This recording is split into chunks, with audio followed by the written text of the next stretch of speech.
आज हम लोग पढ़ेंगे दर्पण होता क्या है। जिसको हम मिरर कहते हैं और हम अपनी भाषा में उसको शीशा कहते हैं। शीशा को ही क्या बोला जाता है? दर्पण बोला जाता है। कि जो दर्पण होता है कोई भी ऐसा पारदर्शक पृष्ठ यानी कि कोई जिसके आर पार चला जाए, कोई प्रकाश के यदि हमें आर पार चली जाती है उससे, तो हम उसको उस पृष्ठ को क्या बोलते हैं? पारदर्शक पृष्ठ बोलते हैं। तो हम जानते हैं कि कोई भी ऐसा पारदर्शक पृष्ठ जो क्या हो? चिकना हो, ठीक है ना, यानी कि कोई भी पारदर्शक पृष्ठ होना चाहिए,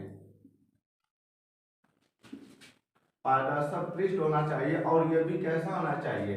एकदम चिकना होना चाहिए, यानी चिकना ही कह सकते हैं। यानी कि यहाँ पर इससे रिलेटेड है कि कोई भी कांच का एक हम ले लेंगे, यानी कि कांच ही इसके लिए सबसे महत्वपूर्ण चीज है। यानी कि कोई भी ऐसा पारदर्शक पृष्ठ जिसके किसी एक साइड हो, यानी किसी एक तरफ हम चांदी की कलई कर दें। किसका कलई कर दें? चांदी की कलई कर दें, या किसी का चांदी का लेप लगा दें, ठीक है ना। या फिर एक और नाम आता है रेड ऑक्साइड। दूसरा नाम क्या आता है? Red oxide. यानी कि कोई भी ऐसा एक पारदर्शक पृष्ठ जिसके किसी एक साइड हो, किसी एक तरफ हम चांदी की कलई कर दें या रेड ऑक्साइड का लगा दें, तो वो जो पृष्ठ होता है उसका दूसरा पृष्ठ क्या बन जाता है? परावर्तक पृष्ठ बन जाता है। परावर्तक का मतलब है कि जैसे हम पढ़े थे, प्रकाश आती है और किसी पृष्ठ से टकराकर वापस चली जाती है, यानी वो जो पृष्ठ होता है आपका क्या होता है? परावर्तक पृष्ठ होता है। तो यहाँ पर जो आपको कोई भी एक पारदर्शक पृष्ठ लेंगे, पारदर्शक जिसके आर पार चला जाता है, और उस पृष्ठ पर हम चांदी की कलई कर देंगे या फिर रेड ऑक्साइड लगा देंगे, तो ये जो पारदर्शक पृष्ठ है अब वो अपारदर्शक बन जाएगा। उस पृष्ठ से आर पर प्रकाश नहीं जाएगा, और जैसे ही कोई प्रकाश किरण आएगी उससे टकरा कर वो वापस चली जाएगी। तब यानी वो पृष्ठ कैसा बन जाएगा? वो बन जाएगा परावर्तक पृष्ठ बन जाएगा। यानी इसको लगाने बाद जो पृष्ठ बन जाएगा कैसा बन जाएगा? परावर्तक पृष्ठ बन जाएगा। और उसी निकाय को, यानी जब वो पारदर्शक पृष्ठ होता है उसी निकाय को हम क्या कहते हैं? दर्पण कहते हैं। क्या कहते हैं? दर्पण कहते हैं। यानी कोई भी हमसे कोई बोल दे कि यानी कि दर्पण होता क्या है, मिरर होता क्या है, तो हम क्या बताएंगे? कोई भी एक ऐसा पारदर्शक पृष्ठ जिसके किसी एक साइड हो, यानी किसी एक तरफ, जिसके किसी एक तरफ हम क्या लगा दे? चांदी की कलई कर दे या फिर रेड ऑक्साइड लगा दे, तो वो जो पृष्ठ होता है परावर्तक पृष्ठ बन जाता है। यानी उसका दूसरा पृष्ठ क्या बन जाता है? परावर्तक पृष्ठ बन जाता है। और वो जो आपका परावर्तक पृष्ठ या जो आपका जो भी ये कह सकते हैं जो आपका निकाय है, उस निकाय को हम क्या कहते हैं? दर्पण कहते हैं। और यहाँ पर ध्यान देने वाली बात है कि जैसे मान लेते हैं कोई भी एक, मान लेते हैं इसको लाइक बाई चांस कि ये हमारा क्या है? एक पारदर्शक पृष्ठ है। अब हम इस पृष्ठ को क्या करेंगे? किसी एक साइड को हम चांदी की कलई करेंगे या फिर रेड ऑक्साइड लगा देंगे, तो ये जो पृष्ठ होगा इसका दूसरा तल जो होगा परावर्तक पृष्ठ बन जाएगा। कोई प्रकाश की इधर से आएगी और इधर से वापस चली जाएगी, यानी जिस तरफ लगाएंगे उसका विपरीत साइड, यानी उसके उल्टा साइड हो जो हमारा जो भी पृष्ठ होगा वो परावर्तक पृष्ठ बनेगा। और इसी पूरे निकाय को हम क्या कहते हैं? दर्पण कहते हैं। तो ये है हमारा दर्पण का कंसेप्ट। तो अब हम देखते हैं कि दर्पण जो होता है कितने प्रकार का होता है। दर्पण देखा जाए तो आकृति के आधार पर, यानी आकृति यानी जो भी उसका बनावटी संरचना है वो उसके आधार पे, यानी कि वो कह सकते हैं कि दर्पण जो आकृति के आधार पर दो प्रकार का होता है। एक होता है आपका समतल दर्पण, दूसरा होता है गोली दर्पण। तो समतल दर्पण होता क्या है कि अभी हम दर्पण पढ़े हैं कि दर्पण कहते किसको है? कोई भी एक परावर्तक पृष्ठ है जिसके एक तरफ चांदी की कलई कर दिए या फिर रेड ऑक्साइड लगा दिए, तो वो जो आपका पृष्ठ है उसी पृष्ठ को या परावर्तक पृष्ठ को हम क्या कहते हैं? दर्पण कहते हैं। अब यहाँ पर समतल दर्पण से मतलब है कि दर्पण तो होगा लेकिन उसका पृष्ठ कैसा होगा? समतल होना चाहिए, यानी प्लेन होना चाहिए। यदि कोई भी ऐसा दर्पण जिसका परावर्तक पृष्ठ कोई भी ऐसा दर्पण जिसका परावर्तक पृष्ठ क्या हो जाए, समतल हो जाए, यानी परावर्तक पृष्ठ क्या होना चाहिए, समतल हो जाए, और उस दर्पण को हम क्या बोलते हैं, समतल दर्पण बोलते हैं। तो आपको समतल दर्पण को कोई पूछे समतल दर्पण होता क्या है या किसे कहते हैं, हम ये बोलेंगे कोई भी ऐसा दर्पण जिसका परावर्तक पृष्ठ समतल हो, समतल यानी प्लेन हो, जैसे ये हमारा बोर्ड है एकदम बराबर है, चिकना है, तो इस टाइप के जो भी पृष्ठ होते हैं उसी को क्या बोलते हैं, समतल बोलते हैं। तो कोई भी ऐसा दर्पण जिसका परावर्तक पृष्ठ समतल हो, उस दर्पण को बोलते हैं समतल दर्पण यानी प्लेन मिरर। अब हम ये देखेंगे कि गोली दर्पण क्या होता है, उसका हम नेक्स्ट इधर देखेंगे और आगे। अभी हम ये समझ लें कि समतल दर्पण यानी जैसे कोई हम कह सकते हैं कि ये जो हमारा मान लेते हैं कोई कांच का एकदम प्लेन कोई दर्पण है, इसके एक साइड और हम क्या कर दे, हम इसके एक साइड और रेड ऑक्साइड लगा दे, रेड ऑक्साइड लगा दे, या फिर हम चांदी की कलई कर दे, दोनों में से एक ही चीज आपको करना है, चांदी की कलई कर दे। तो ये जो आपका पृष्ठ है यदि एक साइड और हम क्या कर रहे हैं, चांदी की कलई कर रहे हैं, रेड ऑक्साइड लगा रहे हैं, तो इसका दूसरा तल परावर्तक पृष्ठ बन जाता है, परावर्तक पृष्ठ बन जाता है। और ये जो आपका पृष्ठ है ये कैसा है, समतल है, ठीक है ना, कैसा है, समतल है। तो इसीलिए इस दर्पण को हम क्या बोलेंगे, समतल दर्पण बोलेंगे, यानी समतल दर्पण में जो आपका पृष्ठ होगा वो समतल होगा। अब हम देखते हैं समतल दर्पण द्वारा बने प्रतिबिंब के गुण, यानी समतल दर्पण में जो भी इमेज बनते हैं, जो भी प्रतिबिंब बनते हैं, उनके क्या क्या गुण होते हैं वो चीज हम देख रहे हैं। समतल दर्पण में जो भी प्रतिबिंब बनते हैं उनके हम गुण देख रहे हैं। तो पहला क्या है कि समतल दर्पण द्वारा बना प्रतिबिंब सदैव आभासी तथा सीधा होता है। अभी हम इसके पहले पढ़े थे कि इमेज क्या होता है, यानी प्रतिबिंब क्या होता है। प्रतिबिंब बताया गया था कि कोई भी प्रकाश किरण यदि किसी पृष्ठ से होकर परावर्तित होती है तो जिस बिंदु पर मिलती है या मिलती हुई प्रतीत होती है तो उसी बिंदु पर वस्तु का प्रतिबिंब बनता है। तो यहाँ पर आपको जो बताया जा रहा है कि समतल दर्पण द्वारा बना प्रतिबिंब सदैव आभासी होता है। आभासी यानी कि जब प्रतिबिंब बनता है तो वहां पर रियल रूप में एक दूसरे को नहीं मिलते, ऐसा लगता है कि वहां मिल रहा है, यानी आभासी हो रहा है, यानी रियल रूप में वहां नहीं बनता है। और सीधा होता है, यानी कि ये जो समतल दर्पण जो भी प्रतिबिंब बनता है वो हमेशा कैसा होता है, सीधा होता है। एक बात ध्यान रखेंगे इसमें, इसी में दूसरी बात ये है कि हमेशा ये आभासी बनता है, यानी कि हम यहाँ पर ये कह सकते हैं उसको, जिसको पर्दे पर हम नहीं ले सकते उसी को तो आभासी कहते हैं। नेक्स्ट हमारा क्या है, प्रतिबिंब का आकार वस्तु के आकार के बराबर होता है। जो भी समतल दर्पण द्वारा जो प्रतिबिंब बनता है उसका जो आकार होता है हमेशा वस्तु के आकार के बराबर होगा। ऐसा नहीं होगा कि वस्तु का आकार कुछ और है तो प्रतिबिंब का आकार कुछ और है। तो हमेशा जो प्रतिबिंब का आकार होगा वस्तु के आकार के बराबर होगा। तीसरा क्या है, h ऊंचाई के मनुष्य को, यानी मान लेते हैं जो किसी भी मनुष्य का ऊंचाई कितना है, यच है। यच का मतलब यहाँ पर वेरिएबल है, 4 मीटर हो जाएगा, या 4 मीटर नहीं, मतलब 4 फीट हो जाएगा, 5 फीट हो जाएगा, 6 फीट हो जाएगा, जो भी उसकी ऊंचाई होगी उसको हम मान लेंगे कि यच ऊंचाई के मनुष्य को अपना पूर्ण प्रतिबिंब देखने के लिए, यानी अपना कंप्लीट यानी पूरा प्रतिबिंब ऊपर से लेकर नीचे तक उसका पूरा प्रतिबिंब देखने के लिए समतल दर्पण की आवश्यक न्यूनतम ऊंचाई h/2 होती है।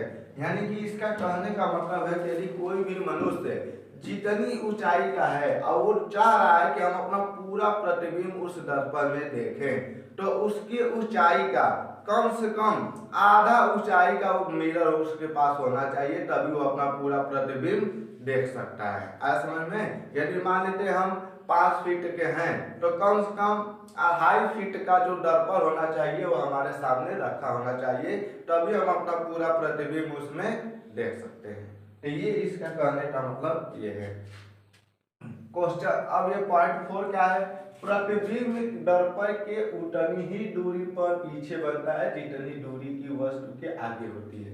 यानी यहाँ पर कहने का मतलब है कि जैसे मान लेते हैं ये हमारा जो भी बोर्ड है ये क्या है, दर्पण मान लेते हैं। अब इस दर्पण के सामने हम जितनी दूरी पर खड़े होंगे उतना ही दूरी पर जो हमारा प्रतिबिंब दर्पण में अंदर पीछे की ओर बनेगा।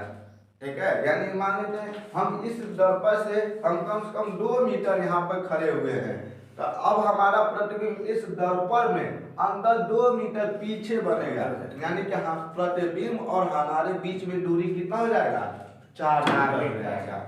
ठीक है, ये है इसका कहने का मतलब। ये हमेशा ये किसके बारे में बता रहा है, समतल दर्पण। अभी हम लोग पढ़ रहे हैं, तो ये समतल दर्पण में ये सब बातें हमको ध्यान रखना है, क्योंकि इससे ऑब्जेक्टिव क्वेश्चन पूछे जा सकते हैं, आ सकते हैं।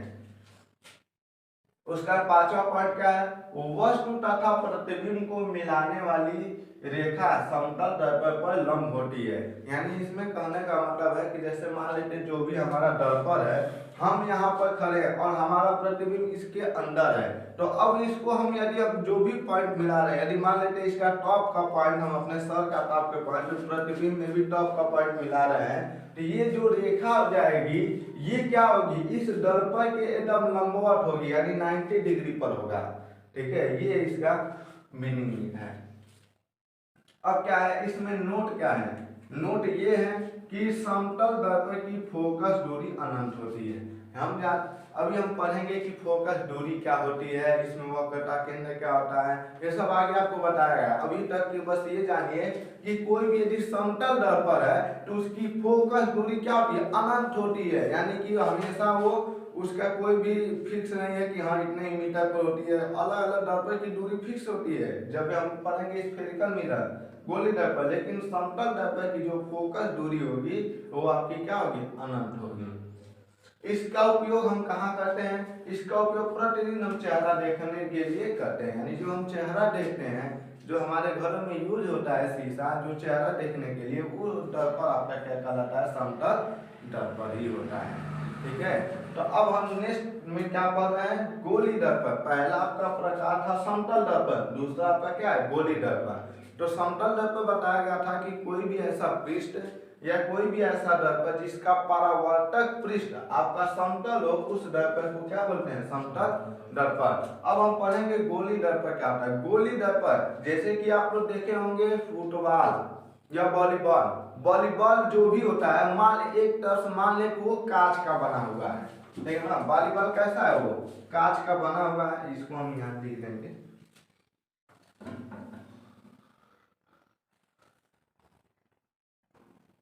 ये मान लेते हैं कोई फुटबॉल है, लेकिन ये जो फुटबॉल है या जो भी वॉलीबॉल है, ये मान लेते हैं किसका बना है, कांच का बना है। और ये हम क्या करें, इसको हम किसी एक साइड से हम इसको काट लें, क्या करें, इसको काट लें। तो ये जो हमारा, ये कह सकते हैं कि जो पृष्ठ होगा एक कटोरे जैसा पृष्ठ बन जाएगा कि नहीं, ये क्योंकि वो पूरा मतलब चारों ओर से गोल रहता है। यानी ये जो पृष्ठ यदि हम कहीं से भी इसको काट देंगे एक साइड से, तो ये जो हमारा पृष्ठ होगा लगभग कटोरे जैसा पृष्ठ बन जाएगा। तो ये जो हमारा पृष्ठ है ये तो अभी पारदर्शक पृष्ठ है। अब इसको किसी एक साइड से हम जब कलई लगाएंगे तभी तो वो दर्पण बनेगा। दर्पण तभी बनेगा जब कोई पारदर्शक वस्तु है, इसकी किसी एक तरफ रेड ऑक्साइड लगा दें, और रेड ऑक्साइड लगाने के बाद तो ये हमारा दूसरा पद इसका जो भी होता है वो परावर्तक पृष्ठ बन जाता है। इसी को हम क्या बोलते हैं, दर्पण बोलते हैं। लेकिन हमें यहाँ किसको समझना है, गोली दर्पण को समझना है। तो कोई भी कांच का खोखला गोला, यानी खोखला गोला मतलब अंदर से क्या हो, एकदम खाली हो, कोई भी एकदम उसमें कुछ भरा ना हो, भरतू ना हो। कोई भी कांच का खोखला गोला किसी एक साइड से काट देने पर जो प्राप्त पृष्ठ है उसको किसी एक साइड और रेड ऑक्साइड लगा दें या चांदी की कलई कर दें, जिससे उसका दूसरा पृष्ठ परावर्तक पृष्ठ बन जाए, तो इस प्रकार प्राप्त निकाय को गोली दर्पण कहते हैं। आया समझ में। यानी कि कोई भी कांच का खोखला गोला है, हम क्या करें, इसको किसी एक साइड से हम काट दे रहे हैं, मान लेते हैं इधर दूसरे साइड से भी इसको हम क्या कर दिए हैं,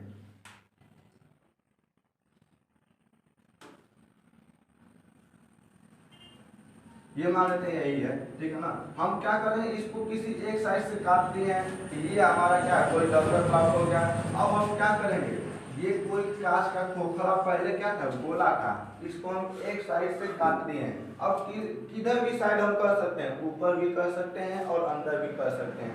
यदि हम इसके अंदर हम चांदी की कलई कर रहे हैं तो जो परावर्तक पृष्ठ होगा वो कैसा होगा, ऊपर की ओर होगा, क्योंकि जो इधर हम करेंगे उधर से प्रकाश का परावर्तन नहीं होगा, उसके दूसरे साइड से कोई प्रकाश आएगी और ये चली जाएगी। तो ये जो हमारा ऊपर वाला जो पृष्ठ होगा वो क्या होगा, परावर्तक पृष्ठ बन जाएगा। तो ये जो हमारा दर्पण है ये कैसा दर्पण है, गोली दर्पण है। और गोली दर्पण ये दो प्रकार का होता है, यानी इसी के आधार पर हम कह सकते हैं कि गोली दर्पण कितने प्रकार का होता है, दो प्रकार का होता है। एक होता है आपका अवतल दर्पण और दूसरा होता है उत्तल दर्पण।